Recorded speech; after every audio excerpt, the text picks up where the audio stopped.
பின்னே ஆண்டாளாக திருவவதாரம் பண்ணினாள் என்பது சரித்திரம்.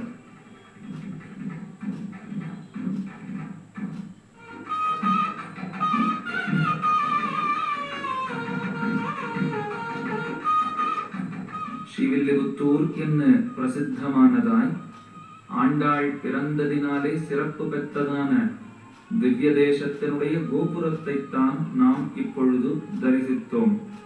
எம்பெருமான் தான் உகந்து உரைகின்ற 108 திவ்ய தேசங்களிலே பாண்டிய தேசத்திலே அமைந்திருக்கிற சிறப்புமிக்க திருத்தலம் விஷ்ணோகோ பிரீத்திகரம் ஸ்தானம். இந்த இடத்தை பற்றி ரொம்ப அழகாக பிரபன்னாமிர்தத்திலே சொல்லப்படுவதுண்டு. எம்பெருமானுக்கு ஆனந்தத்தை கொடுக்கிற இடமாக இது அமைந்திருக்கிறது. க்ஷீராப்தி என்று சொல்லப்படுகிற திருப்பார்கடலை கூட விட்டு பெருமான் இங்கே வந்து சயனித்திருக்கிறான், நம்மை எல்லாம் ரட்சிக்க வேண்டும் என்பதற்காக. வடபத்ரசாயி என்கிற பெயரோடே எம்பெருமான் இந்த திருத்தலத்திலே எழுந்தருளியிருக்கிறான்.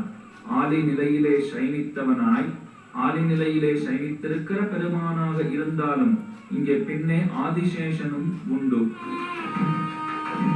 இவ்வளவு சிறப்புகள் இந்த திவ்யதேசத்துக்கு அமைந்திருந்தாலும் இதற்கெல்லாம் முத்தாய்ப்பாக சிகரம் வைத்தார் போலே ஒரு விஷயத்தை நாம் தெரிவிக்க வேண்டும் என்னால் சூடிக் கொடுத்த சுடற்பொடியான ஆண்டாள் திருவவதாரம் பண்ணின திருத்தலம். பெரியாழ்வார் பெற்றெடுத்த பெண் பிள்ளையாக ஆண்டாள் பிறந்தாள்.